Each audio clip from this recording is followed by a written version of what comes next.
Boom! There we are on YouTube. Hi YouTube, how are you? Let's hit start all, and now we are on Twitch, and we are on Kick.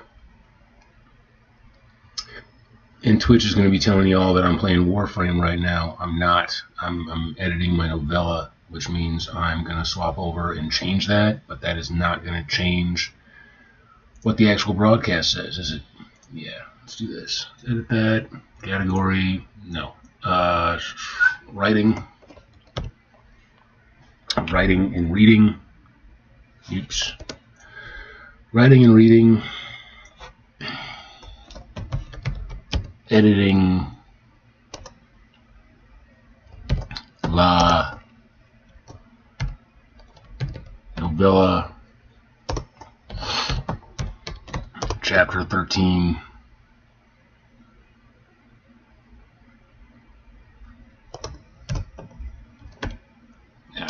Part 2, I'll save that for YouTube. Chat, writing, all that fun stuff. Yay. Team info updated.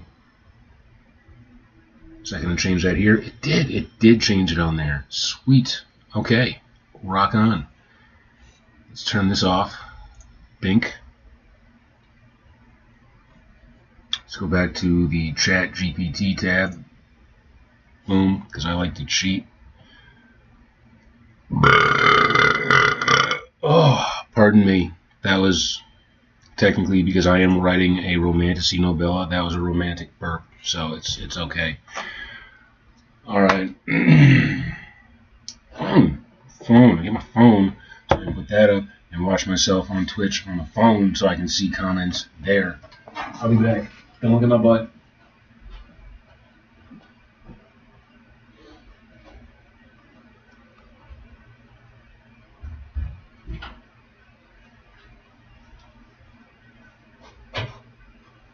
What's up, Riz? What's up, Rizzy, dude? You're like half in, half out of your little cave area. I kind of want to pull you out, but I'm afraid you're going to scurry on me.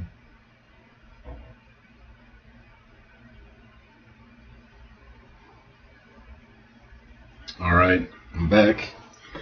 Says I got one viewer. I don't need to hear myself. It's probably just me.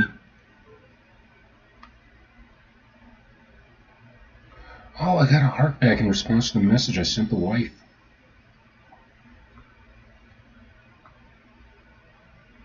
Oof.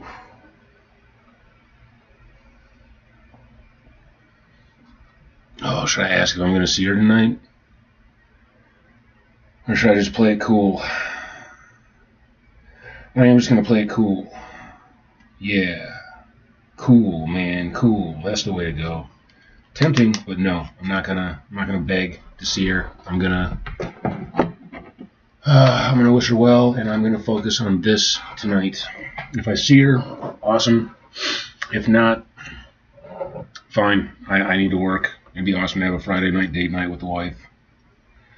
For everyone who doesn't know, we are separated right now. Still, it's been 6 months now. It's been really rough. She got tired of me as a bad husband, got tired of me losing my temper over shit, got tired of me yelling at her and getting upset with her. The reason I yell at my wife and get upset is that she doesn't respect my boundaries when it comes to other people in the relationship. Like, as a husband, which means the keeper of the house, she didn't let me set boundaries or borders or keep people out, so I felt like I always had to make myself vulnerable and let people in that I didn't want to in order to keep her happy and appeased.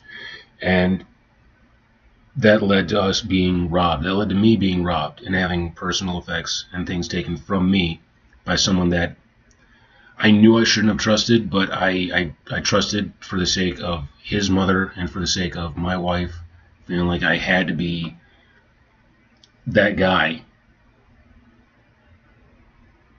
And I just kind of snapped. I lost it. All my years of trying to maintain my temper, of trying to deal with it, of having my emotional support animals, of taking pills, of regulating my sleep, of doing everything I can to keep myself calm, kind of snapped. And I went berserk. And, you know, part of it is just dealing with him and his family for fucking generations. Like, his grandfather had fucking stolen from me before and been an abusive fuck who, you know, trigger alert, tried to rape my mother at one point. Like, just creepy, horrible fucking fuck. And his father has got all kinds of, like, issues and snaps off. And so does his mother. Like, you know, he came out of a rough, emotionally abusive household that was just chaos. And I was always trying to help him get through that stuff. And I didn't help him too much. I was my own messed up kid, only 7 years older than him. But he blames me for his mental problems and how fucked up he is, which is, in and of itself, is just a whole nother level of fucked up.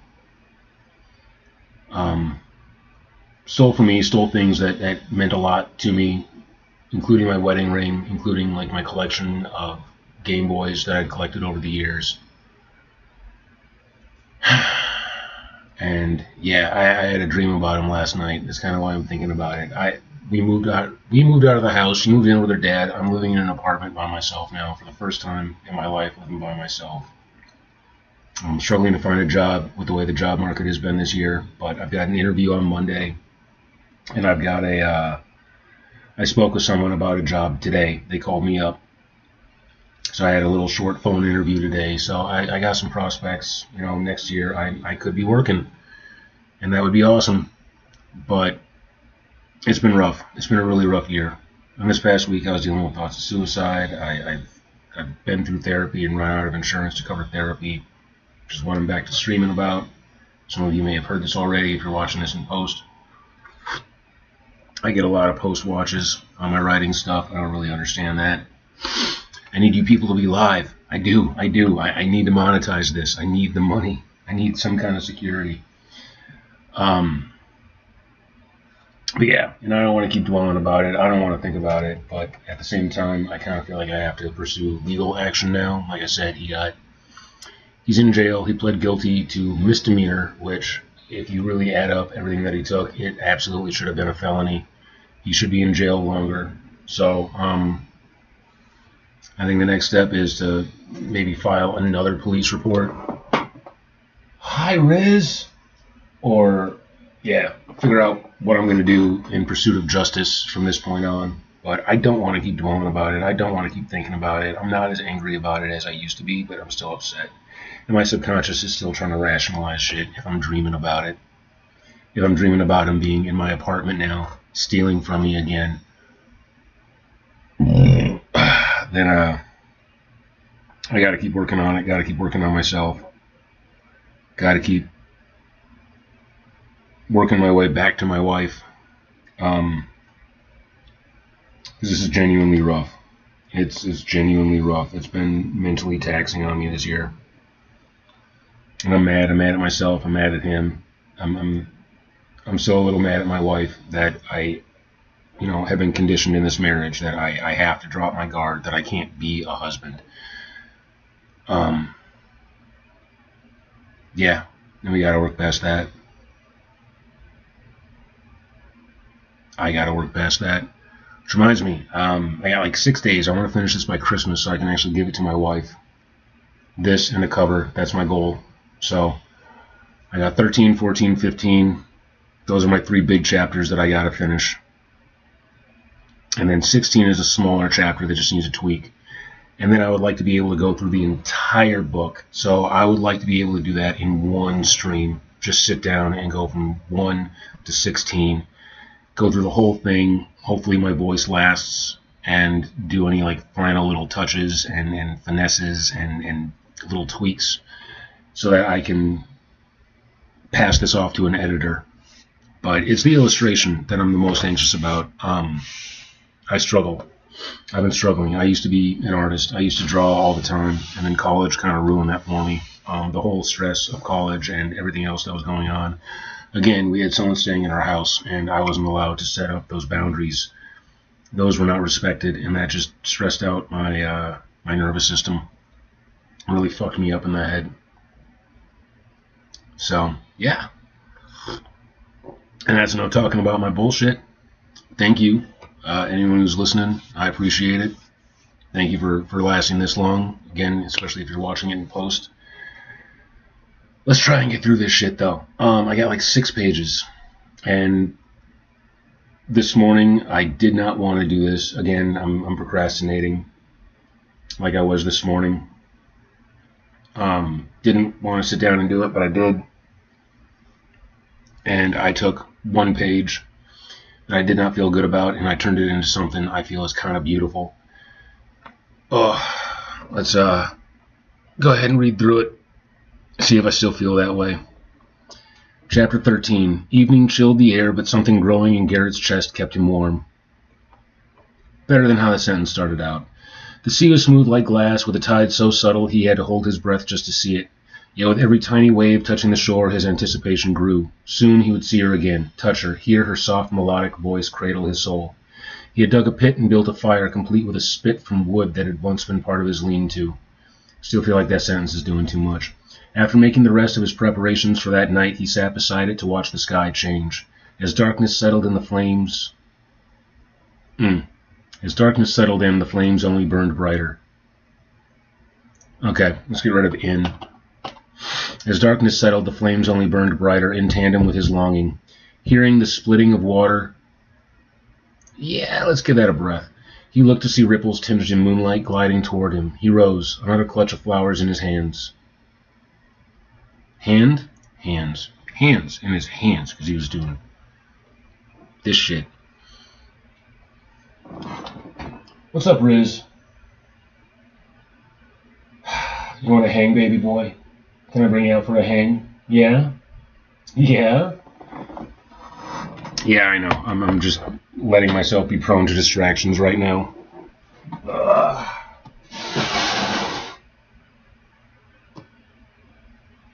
Oh, come on, my guy. Oh, come on. Oh, don't tail whip. Don't tail whip. You're okay. I'm sorry. Actually.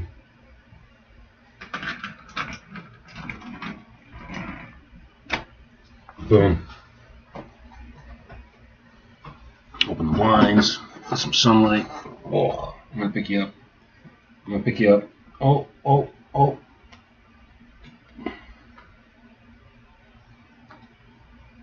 Okay. Let's put you on this shoulder. Yeah, let's put you on this shoulder. That way you're closer to the sunlight. Hey, dude. All right.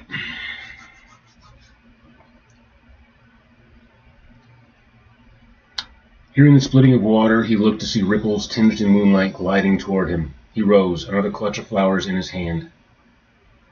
Hands. We decided it was going to be hands. 2 of them, because that's how many he has. His breath staggered. As his beloved mermaid neared the shore, he walked into the cool, inky water to meet her.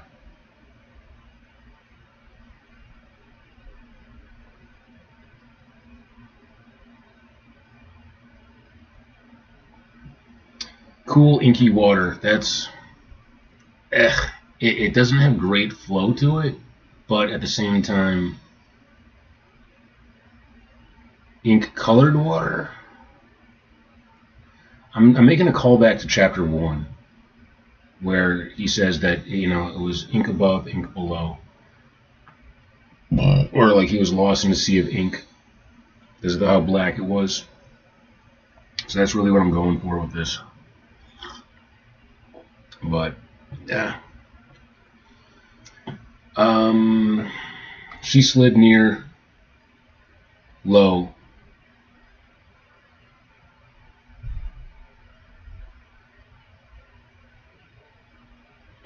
She slid near low in the water. So the sentence before has water. This sentence has water. That's not a great repetition unless I'm trying to do something poetic. In the cool inky water to meet her, she slid low. She slid in low.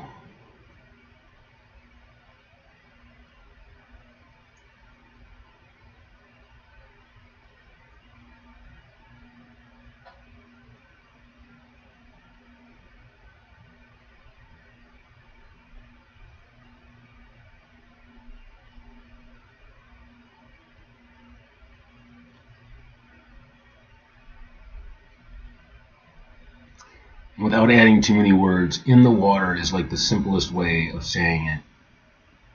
She slid in low. She slid near.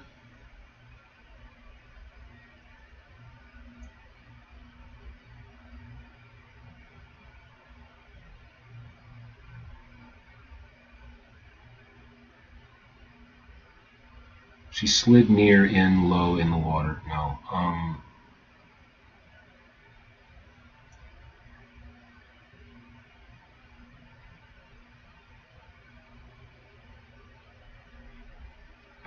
She slid closer.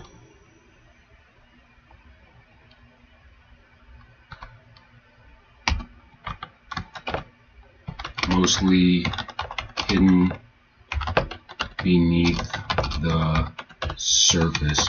That feels wordy. That feels wordy as fuck. She slid closer, mostly hidden beneath the surface, equal parts predator of the deep and shy damsel of the shore.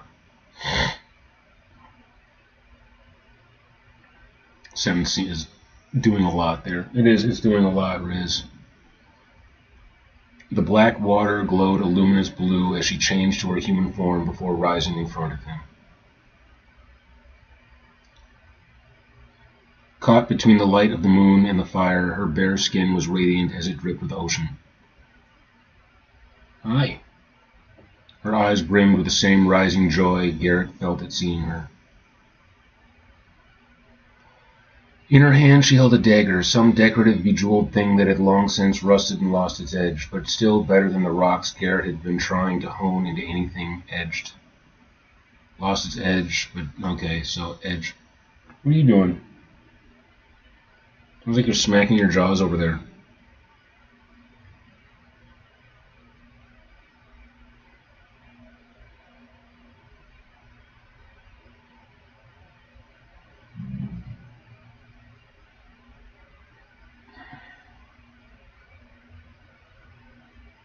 You know, some decorative bejeweled thing that had long since rusted and lost its edge. Okay, so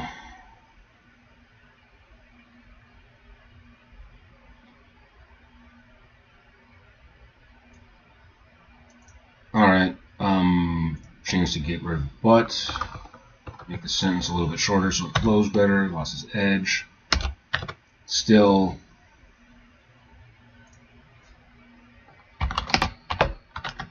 would serve him better than the rocks Garrett had been trying to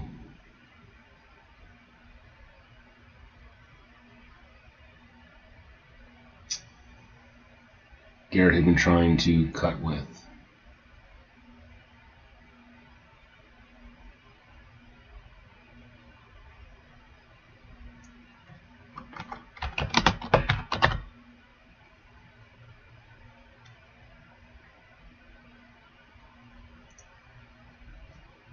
Say broken because a broken rock implies it's got an edge, and the broken rocks Garrett had been trying to cut with.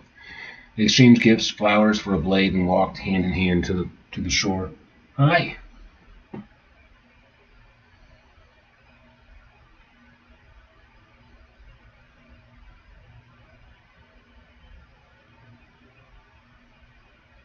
They exchanged gifts, flowers for a blade, and walked hand in hand to the shore.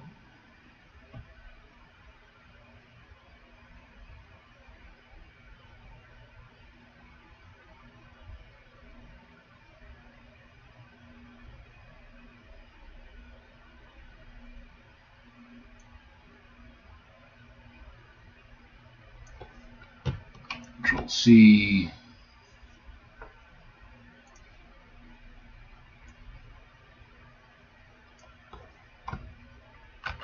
Control V. They exchanged gifts, flowers for a blade, and walked hand in hand toward the shore. Hi, my dude. Hi. Hey, buddies. Hi, buddies. Are you rested? Fuck this. I hate this. Oh, where you going? Where you going? Hi. I don't need you climbing down my arm, buddy. Come on. Hi. Hey, bud. Hi, dude. Your toes kind of dug in? Yeah. Little hard to type like this. Hi. You are just the ugliest parrot. You are. Yeah. Hi. Oh, I was kidding. I was kidding. I know, you're a dragon. Yeah, it's not even a lizard. You're a dragon.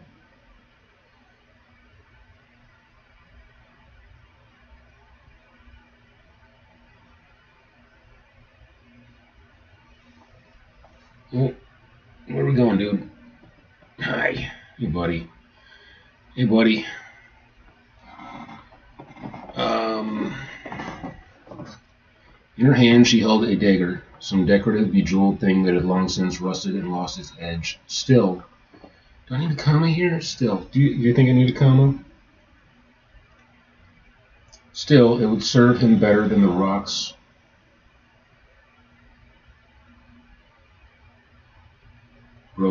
Than the broken rocks. Than the broken rocks Garrett had been trying to cut with. No. They exchanged gifts, flowers for a blade. Are you rested?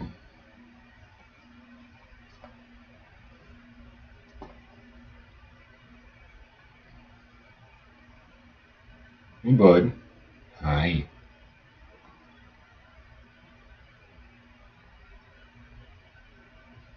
You're so neat.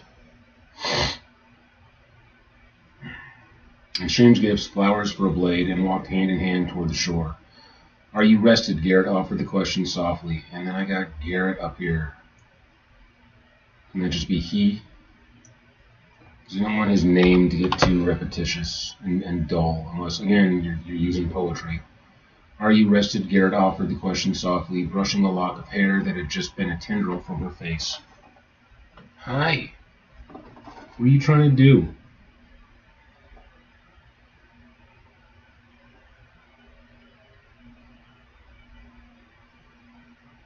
Arista nodded, though the movement was small, almost cautious.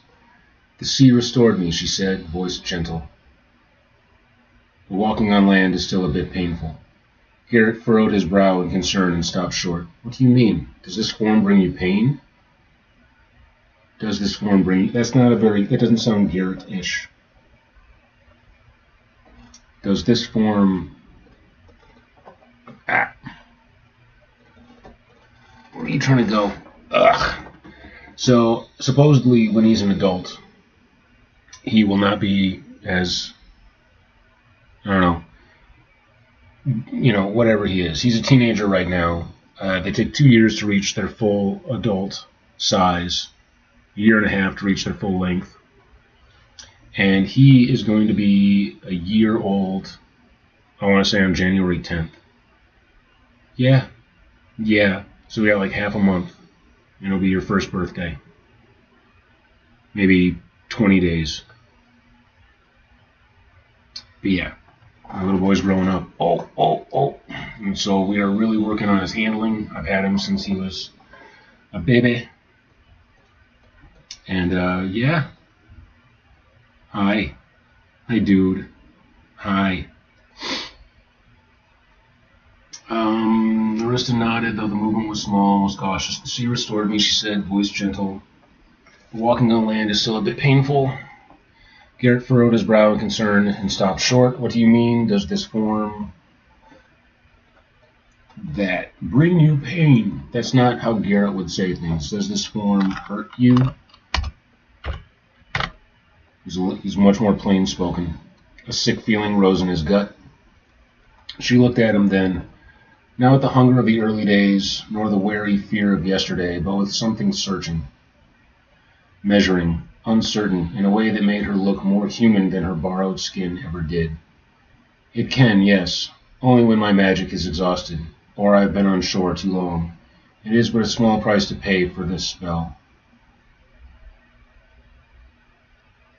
Without a word, Garrett tucked the knife into his makeshift belt of rope and lifted her into his arms. He turned toward the sea, her discomfort magnified and etched over his face. Garrett, wait, she pleaded, pulling a hand to his chest and her head cradling into his neck. It is but a minor ache compared to being away from you. I am strong enough to endure, especially when you hold me like this. I love her contrasts. She's a great character. All right.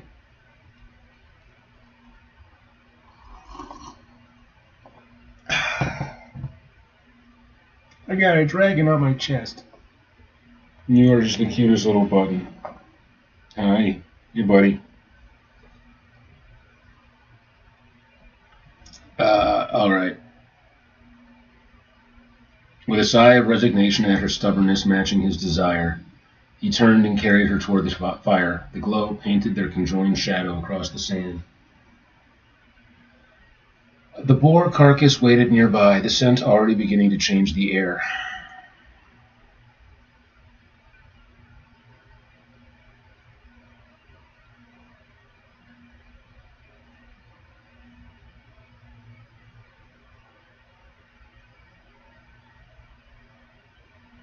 Yeah, so I need to figure out my direction, like what's going on with this boar carcass. Because originally I had him setting up a spit next to the fire, but then how is one guy going to get a large boar onto a spit all by himself? Like, it sounds a little bit too elaborate, but fuck it. The boar carcass waited nearby. Should I say sizzling over the fire?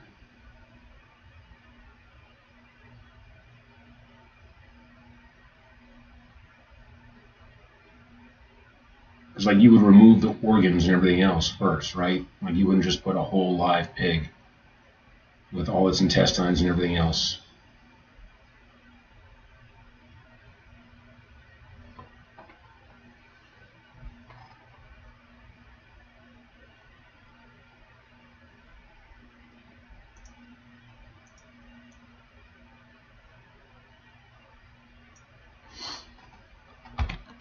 Lay nearby.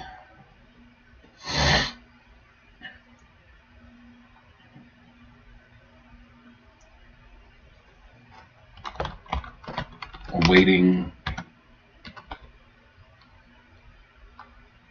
its preparation for the fire. Except then am I overusing the word fire?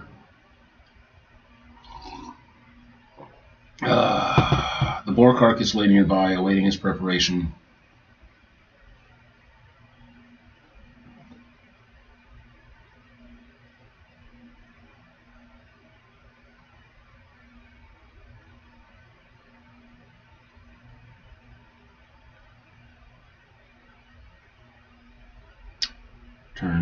Carried her toward the fire. The boar carcass lay nearby, awaiting its preparation.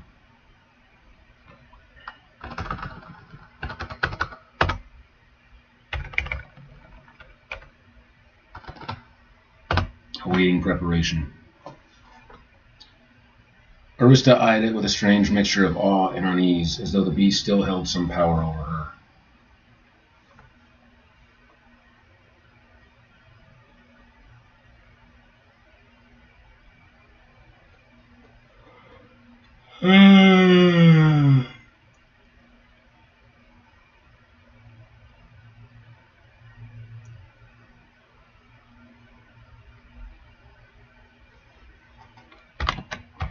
Half expecting the beast.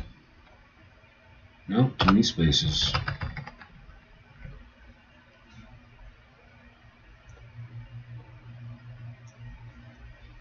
To rise and charge again. Yes. Garrett squeezed her hand. It won't threaten you again.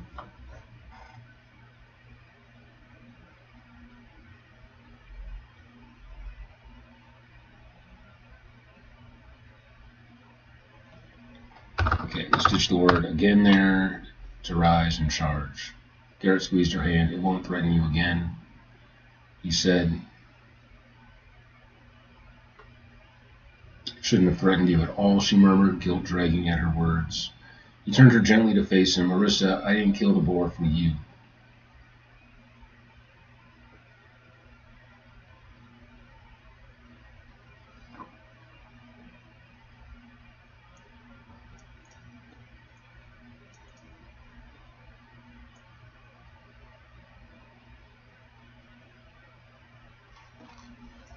Hi.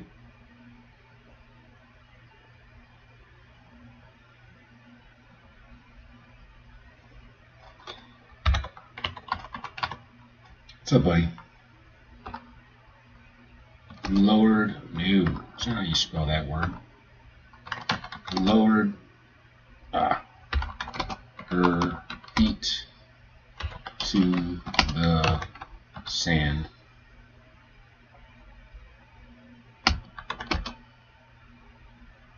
And said, as he said,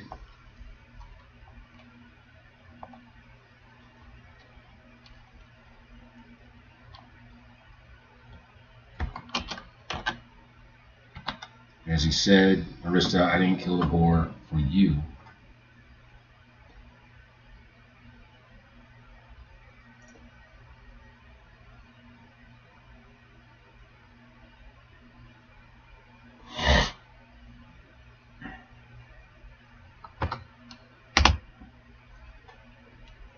She lifted her brows, confused.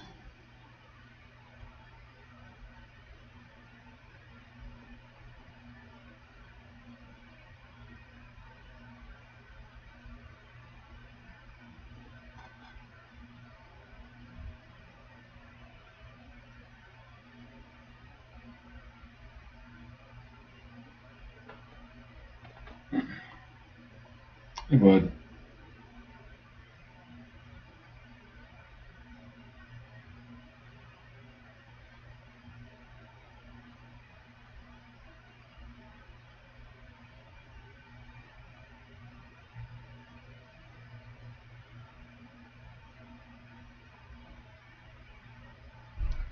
I suppose that line is okay. I killed it, he said slowly, because I wanted to prove to myself that I could give you something back.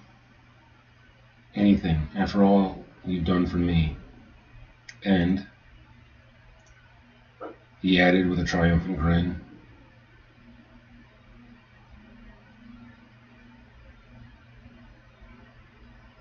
pay it back for ruining all my traps. I'm sorry I ever thought it was you doing it.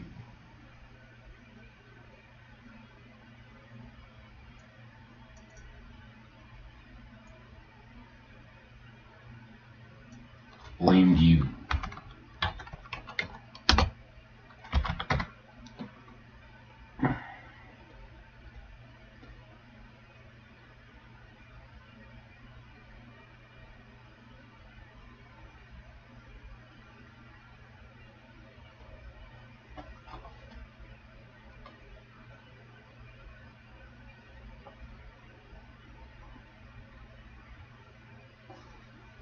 Hey, buddy. Hi, buddy.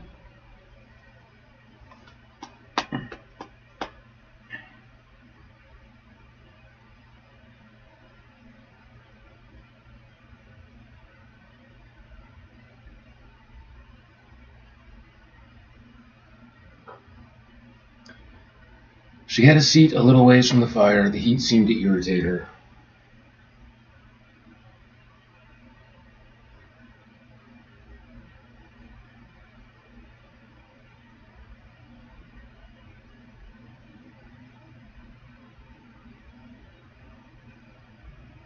And Garrett set to work sharpening the blade she had given him. The rusted edge began to shine in the firelight as he coaxed what life he could back into it.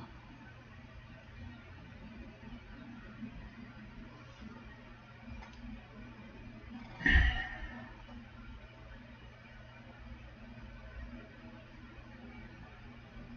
rusted edge began to shine in the firelight as he coaxed what life he could back into it.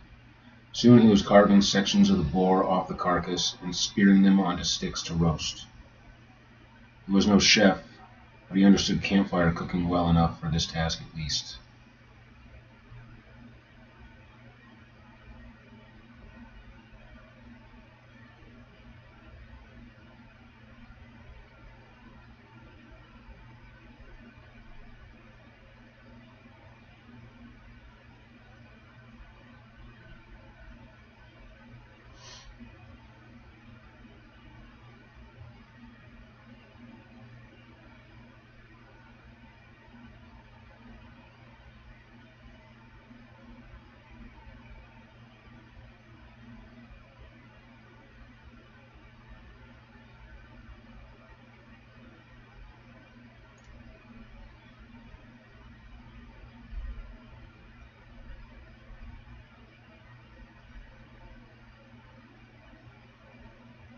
Arista looked almost disturbed by the whole ritual.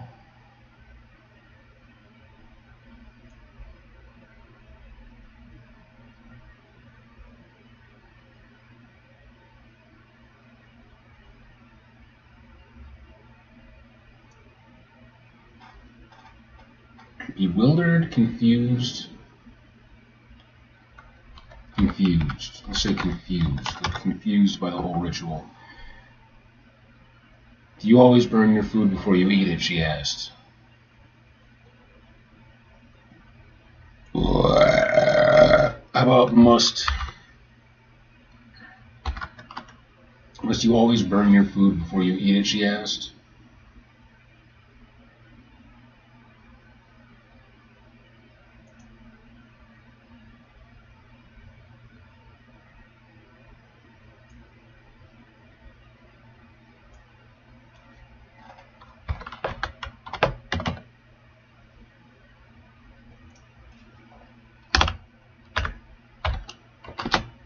It seems like such a barbaric ritual.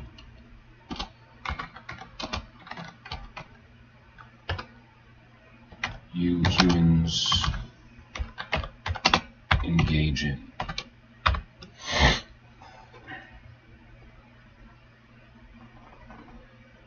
Hi, buddies. Of course, Garrett said, you should cook meat before you eat it.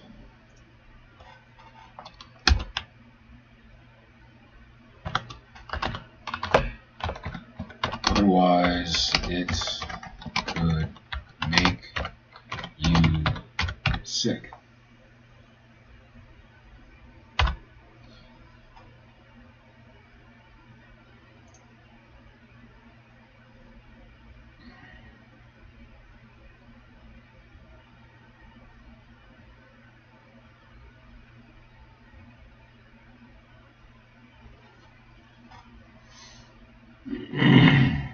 I suppose everything is eaten raw in the ocean.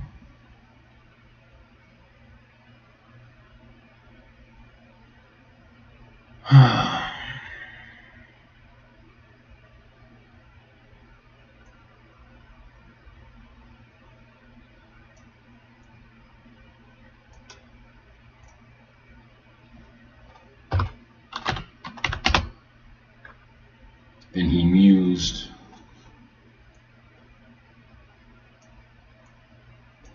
I suppose everything is eaten raw in the ocean.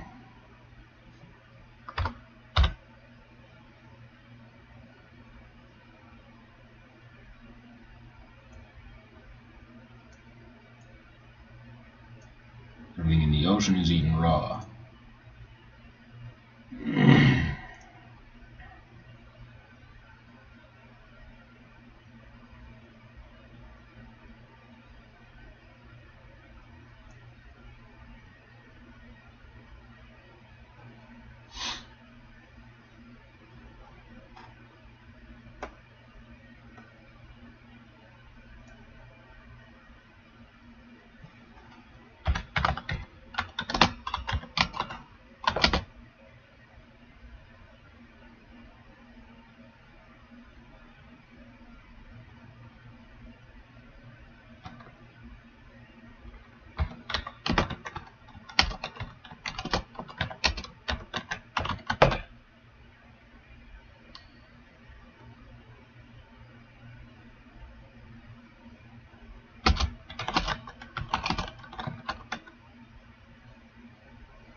And don't you find it strange to eat something that looks so much like yourself? Garrett froze mid-movement, a slice of board dangling from his fingers. What do you mean? He said, brows lowering.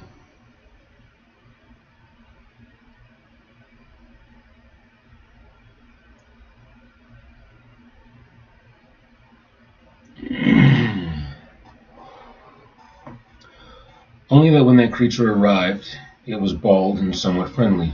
It even let me pet it, until it bit me and ran away. She looked genuinely puzzled. Slowly it turned aggressive and hairy. Since you've been here, you seem to have grown wilder and more hairy, so I assumed it was a close relative of your kind. Garrett stared at her, horrified. Arista, that wasn't a man, Garrett said carefully. That was a boar, a pig gone feral. Ah, she replied, brows lifting as though this clarified everything. And what are the tiny men who live in trees? Are those relations of yours? Tiny men, and Garrett frowned, then groaned as the realization hit. Monkeys? You mean monkeys? I haven't seen any monkeys on this island. No, she said with a small, hesitant sigh. Not anymore. They were delicious.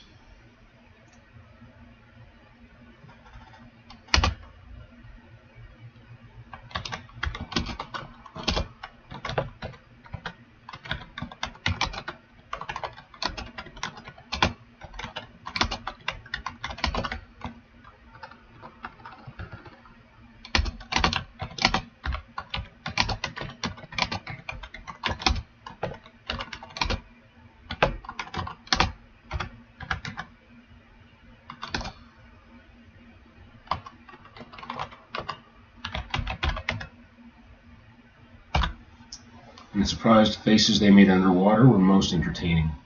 Garrett stared at her, expression momentarily blank with horror. Before surrendering to reality, he handed a skewer loaded with glistening, sizzling boar meat.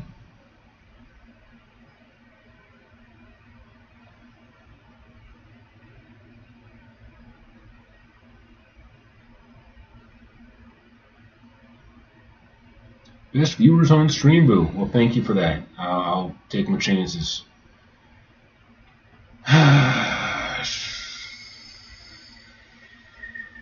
Garrett stared at her, expression momentarily blank with horror before surrendering to reality.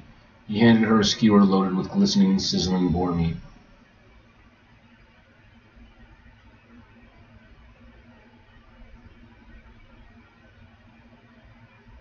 Well, he said, hopefully this tastes better than raw monkey.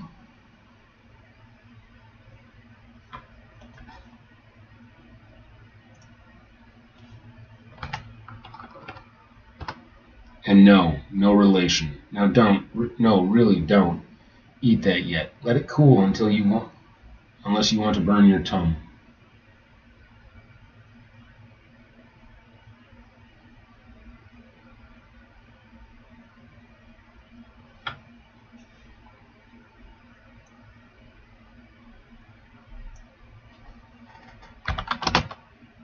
Or else you'll burn your lips. Arista held the stick as though it were a weapon she wasn't entirely sure how to wield.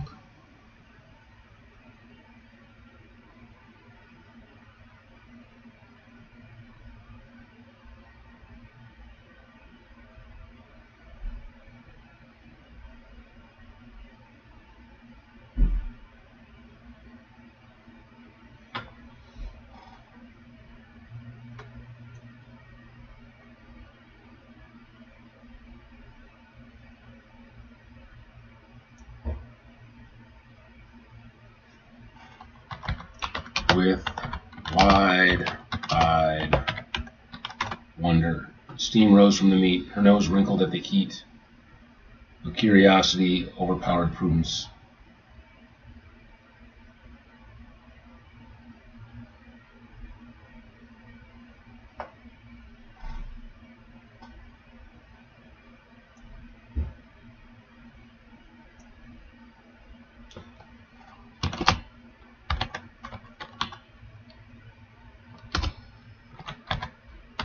He watched her take a large bite.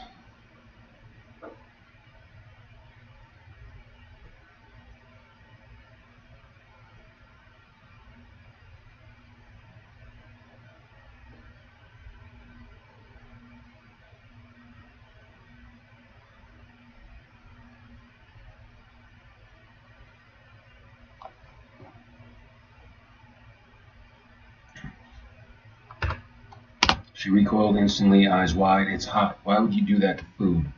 Garrett chuckled. Because it tastes better that way. She nibbled thoughtfully for a bit before adding, I suppose there is a delightful texture and warm taste, but it hurts my teeth.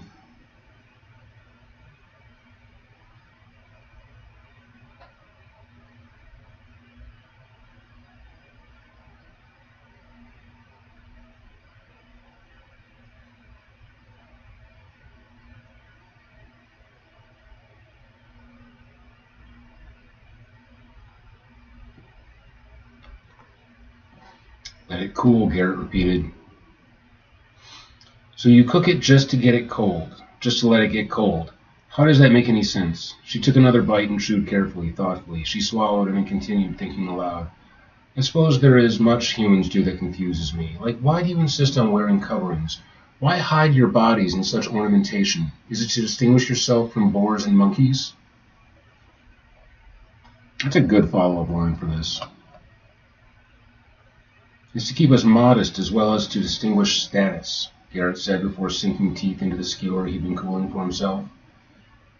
He relished in the flavor and warm grease filling his mouth before greedily devouring the morsels like the starving man that he was. Garrett wiped a line of grease from his chin with the back of his wrist. Modesty, status, warmth, he added. Mostly warmth.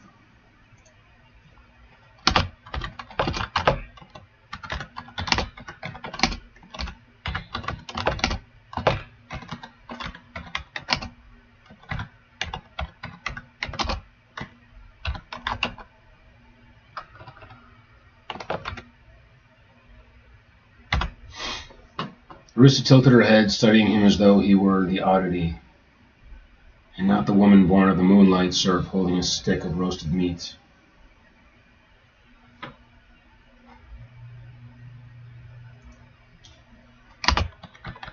Like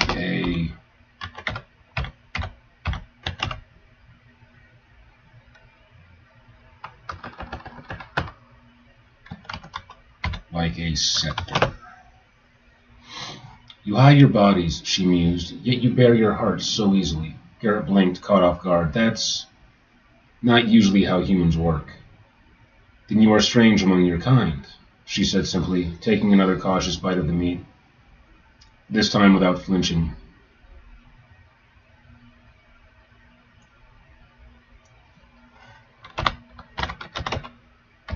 Thoughtful bite of the meat, this time without flinching, but I like that. I like that you speak plainly, even when you are afraid.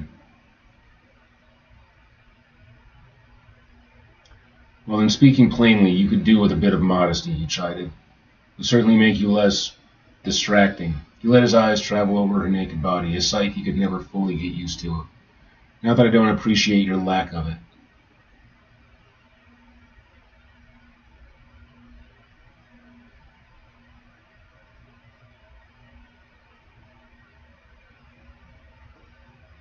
Hey, buddies.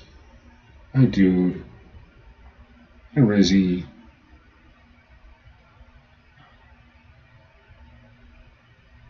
The modesty or the clothing, she asked. Either, he answered with a wry grin. He moved closer to her so that their bare shoulders were touching. Extra flourishes and tapestries would only get in the way under the sea, she said, with a touch of her royal disdain and a smile. Surely my power and majesty are enough to demonstrate status. Yes, but the distraction, he said around another bite from a still steaming skewer. Couldn't you at least wear a couple seashells to cover your chest? It's a bit hard to think clearly when looking at you. Such is the nature of men, she sighed. Her skin, though newly formed, held the faint chill of the sea.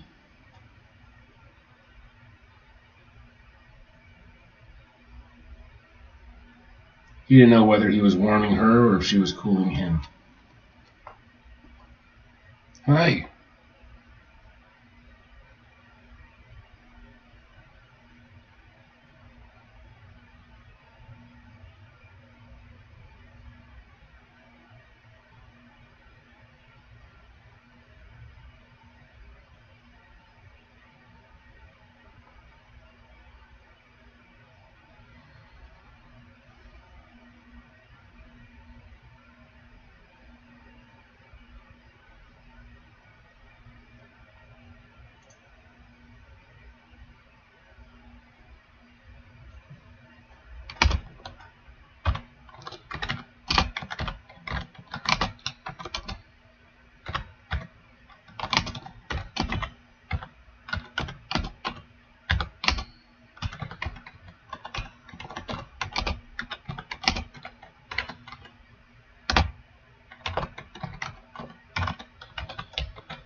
Her skin, though newly formed, held the faint chin of the sea.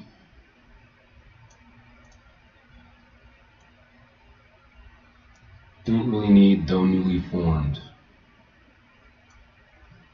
Her skin held the faint chill of the sea. He didn't know whether he was warming her or if she was cooling him. Well, that's fucking thermodynamics.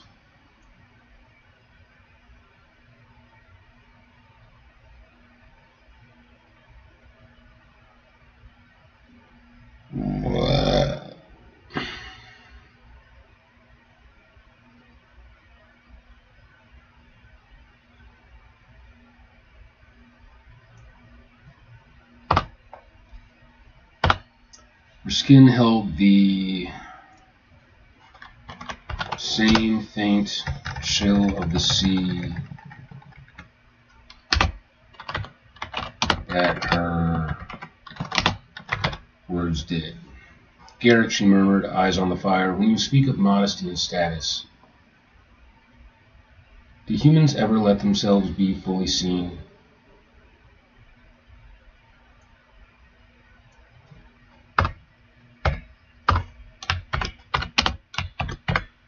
My love, she murmured, eyes on the fire, when you speak of modesty and status, do humans ever let themselves be fully seen?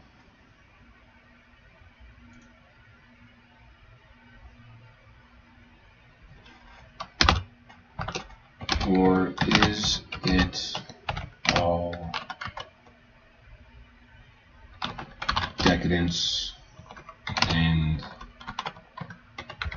deception?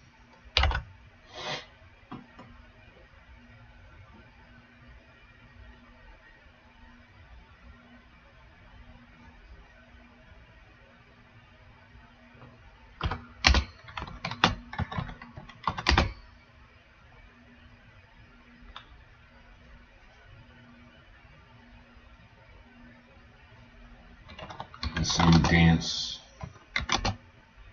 of devils.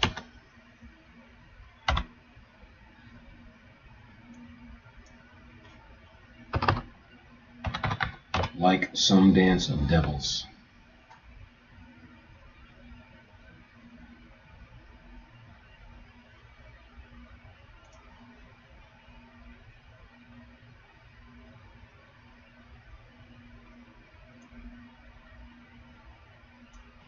Some kind of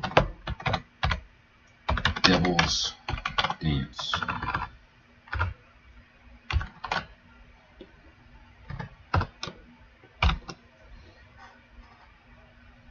He swallowed. I think most of us spend our whole lives trying not to be seen.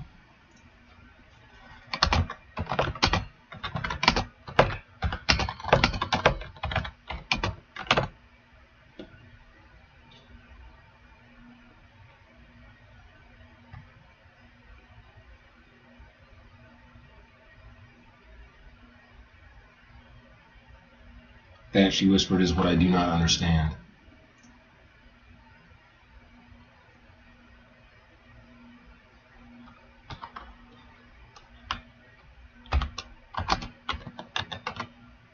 Gazed wistfully into flame, his mind drifting to royal courts and assemblies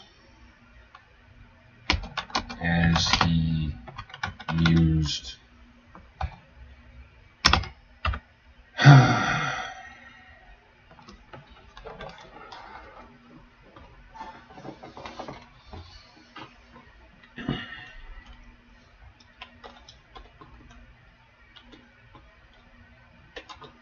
Humans rely on one another so much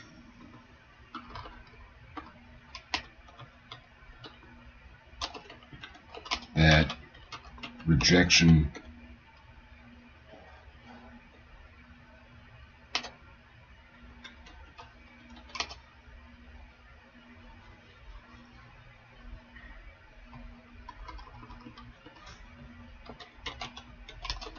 hurts them.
He gazed wistfully into the flame, his mind drifting to royal courts and assemblies as he mused. Humans rely on one another so much that rejection hurts.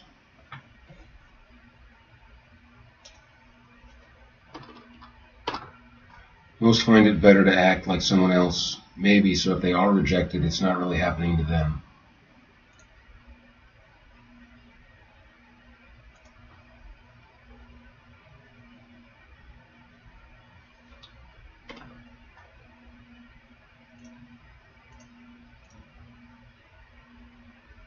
Firelight glowed across her borrowed skin.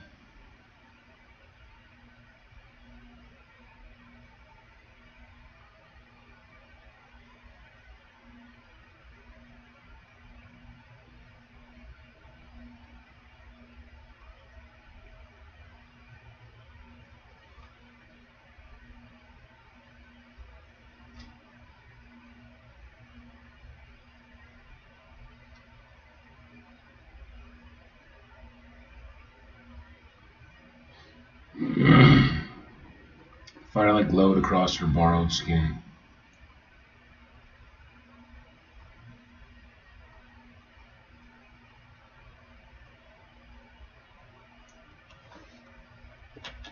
Bare, enchanted flesh.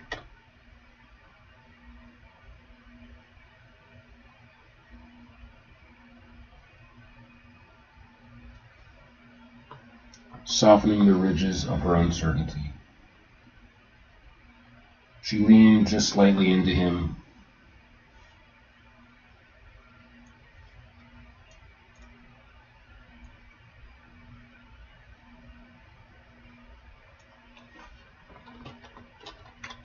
Resting a cheek on his shoulder.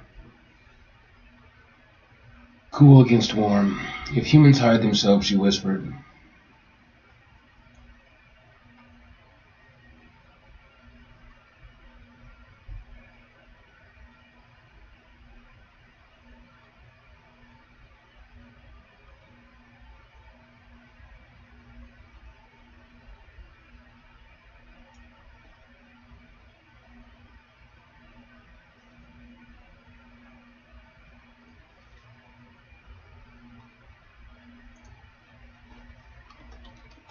Must hide themselves, she whispered.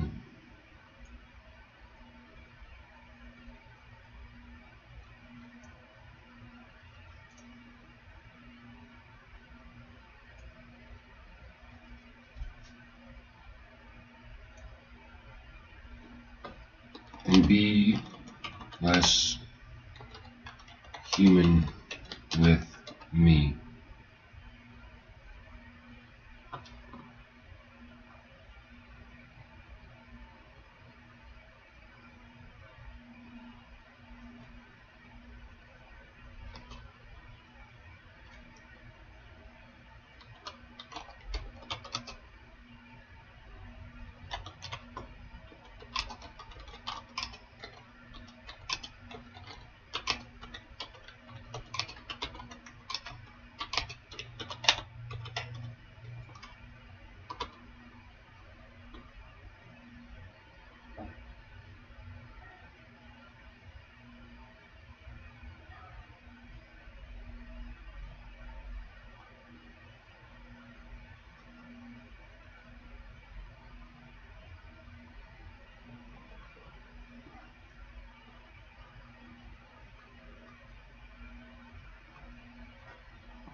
as though pleading for his honesty. Garrett felt his heartbeat shift.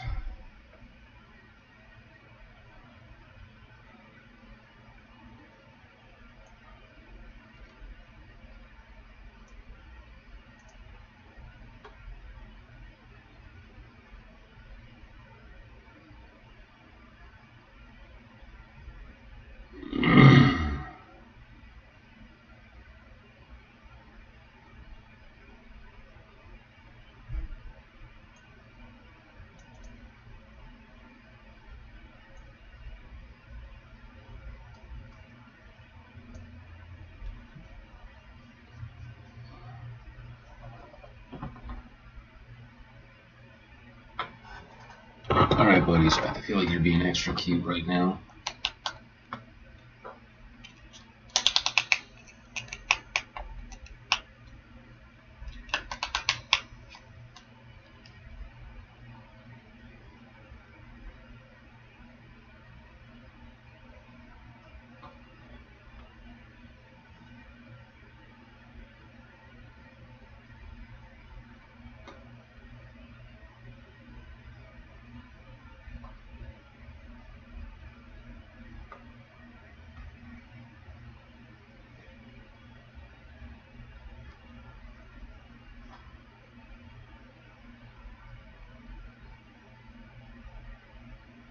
Mm.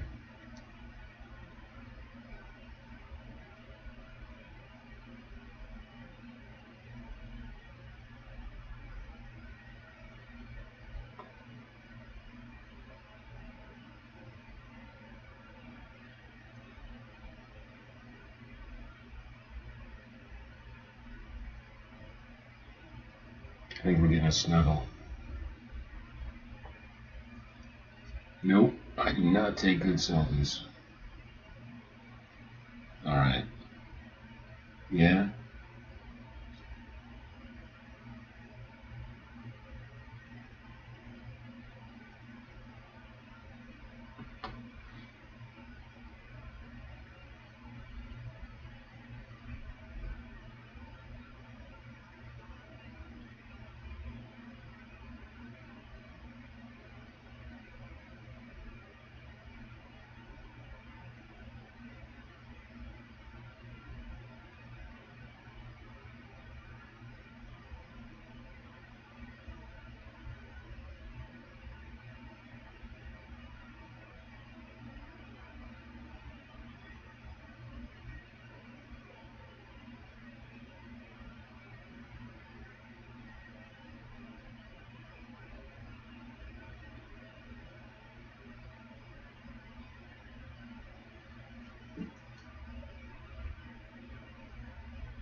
I think you're snuggling, dude.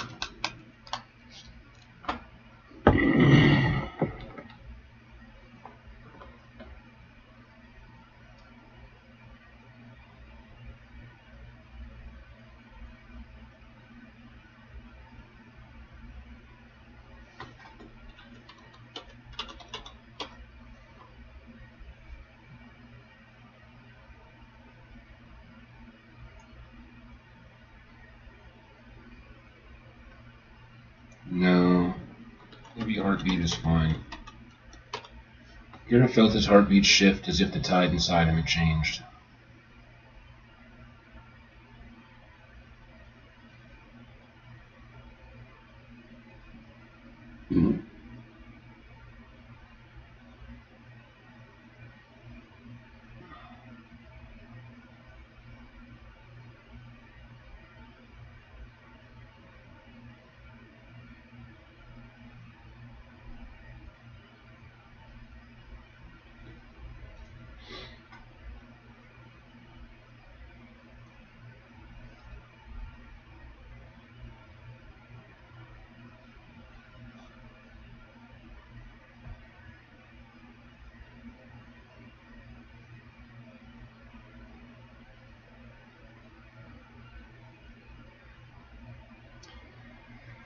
I don't feel like that's right. Garrett felt his heartbeat shift as if the tide inside of it changed. No.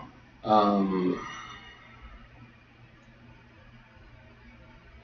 Maybe I just don't need this line at all.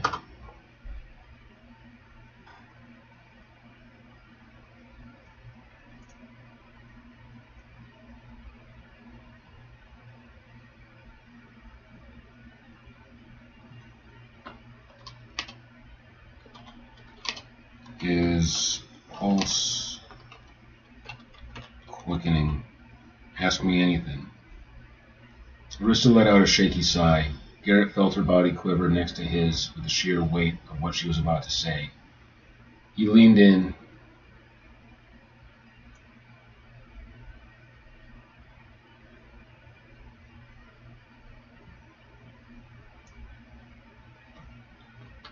He put an arm around her, every nerve in him sharpened by the seriousness in her tone.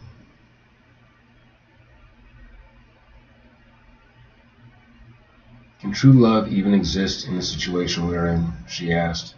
Her voice was small, fragile in a way he'd never heard. I mean, with us forced here together, trying to fall in love just to break the curse and leave. How can love grow inside a cage? Garrett stared into the fire as the question settled between them like a stone dropped into deep water. He could have deflected, teased, softened, but she deserved more.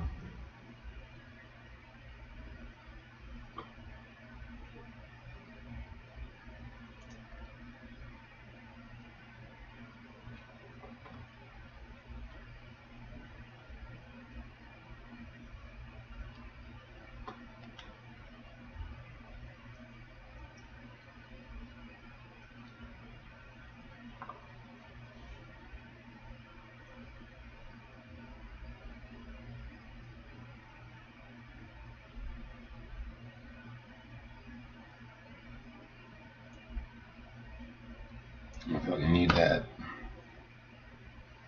I don't think a cage kills love, he said slowly. I think it just strips away the distractions. He turned to her, meeting her gaze squarely. Love happens in 1,000 impossible circumstances, in wars and sickness and storms, between people who never should have met, between people who shouldn't work but somehow do. Arista watched him as though weighing each word. But we didn't choose each other, she whispered.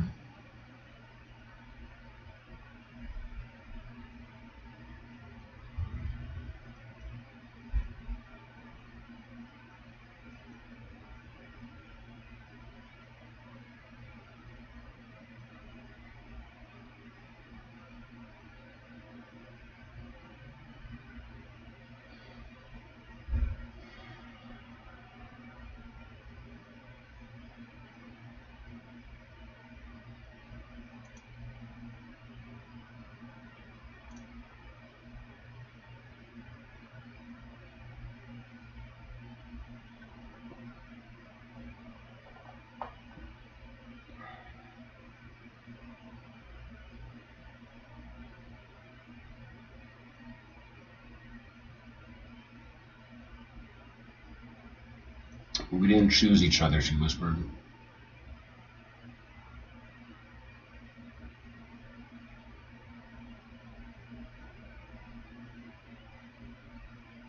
Garrett's jaw tightened. Maybe not at first, but the feelings, those aren't forced.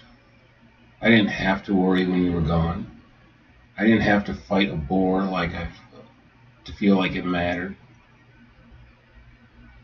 I didn't have to keep trying or waiting for you or hoping. Those were my choices.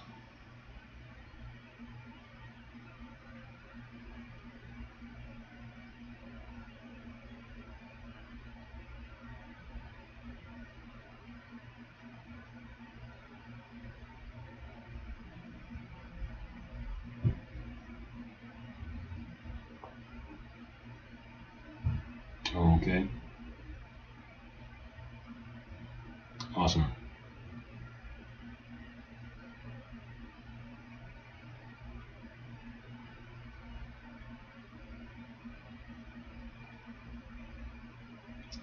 I don't think a cage kills love, he said slowly. I think it just strips away the distractions. He turned to her, meeting her gaze squarely. Love happens in 1,000 impossible circumstances. Yeah, I don't know if this is really like him. This could be better. This could definitely be better.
This sucks. This is a big emotional pivot, and I don't know if I'm like mentally with it right now. But like this is important.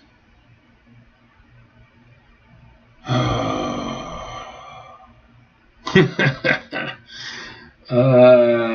long have I been doing this? Am I in that brain fog moment where, fuck?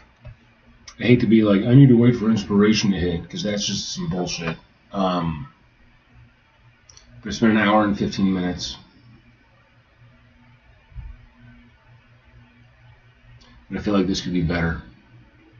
This section could definitely be better.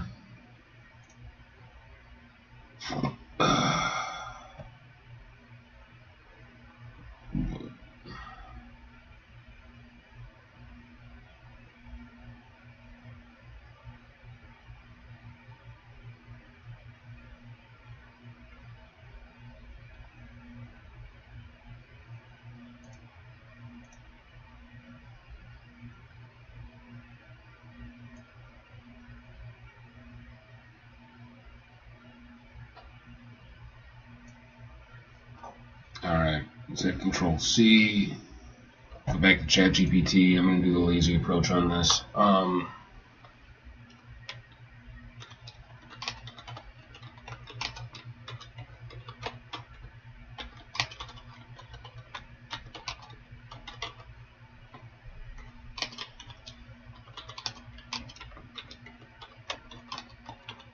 Not loving Garrett's response here. Not a Garrett enough response.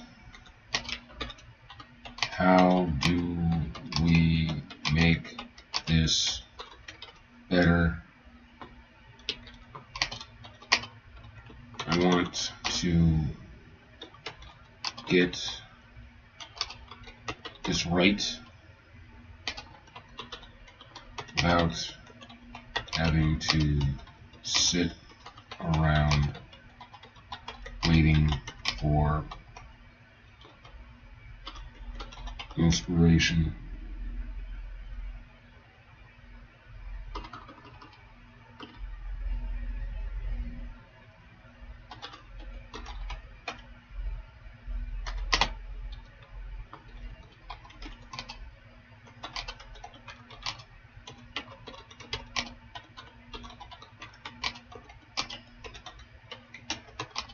Give me some better options to at least get the gears spinning. Because yeah, that's the big moral. This really is like the big moral quandary of the entire story. Like, can you actually have true love in the situation where they're stuck together, they don't have any other options, and it's just them? Like, in order for it to be true love, you almost need to add more people in. So there's temptation, there's opportunity to leave.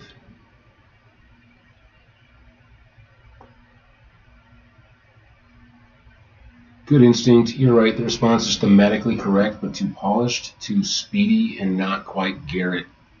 Garrett, as you've written him everywhere else, is plain-spoken, slightly self-deprecating, physical and practical first, philosophical second, honest to the point of discomfort, More, I did this than love happens in wars. So let's fix this without waiting for lightning. Below are multiple alternative response modes. You can plug in, mix, or cannibalize. Think of them as your options, not finished answers. Garrett, reluctant truth teller, which is the most in character.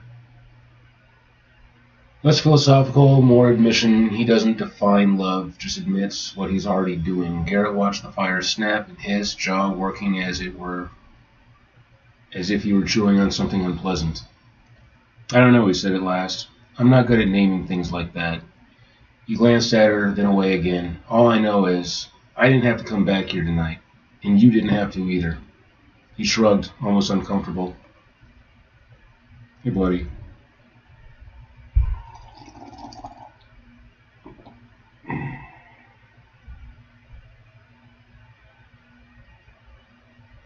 He shrugged, almost uncomfortable. Whatever this is, if it's wrong or forced or doomed, it's still something we're choosing right now. His voice dropped. That's enough for me. Avoids grand statements, centers choice, sounds like a man, not a sermon.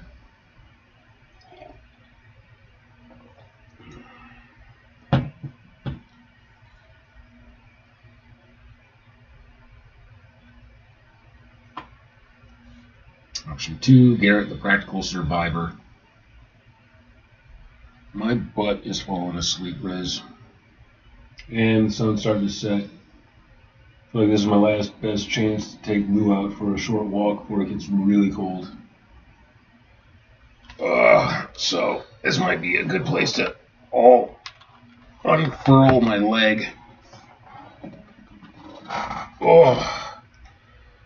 Frames love is action, not abstraction. Garrett frowned at the fire. Cages don't stop things from growing, he said.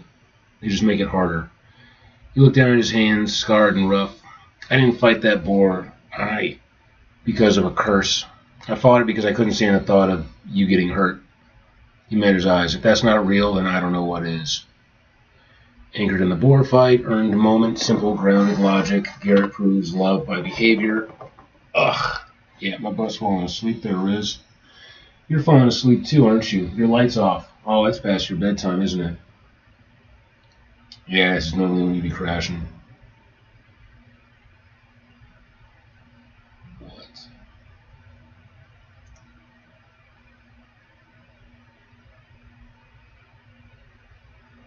Garrett, the honest doubter. He doesn't fully reassure her, and that makes it more believable. Garrett exhaled slowly. Maybe it can't, he said. Maybe love isn't supposed to start like this. Arista stiffened, but he kept going. But I know this. I don't feel trapped when I'm with you. I feel clearer. He rubbed the back of his neck. If this is a mistake, it's one I'm walking into with my eyes open. I like that. Garrett, the blunt one, very him. Garrett didn't answer right away. I don't feel forced, he said finally. He looked at her. Do you?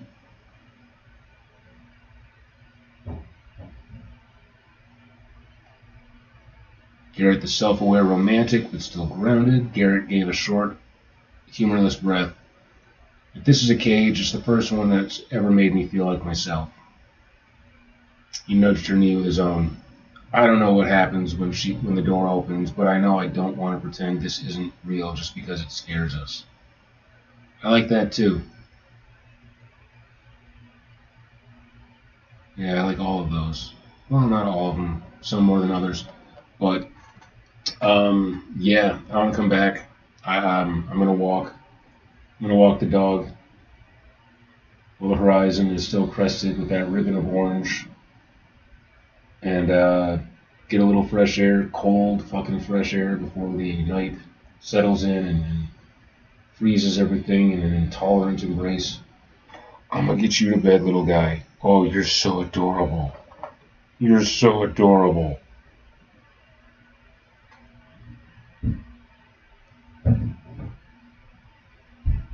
This is so cute. This is so cute.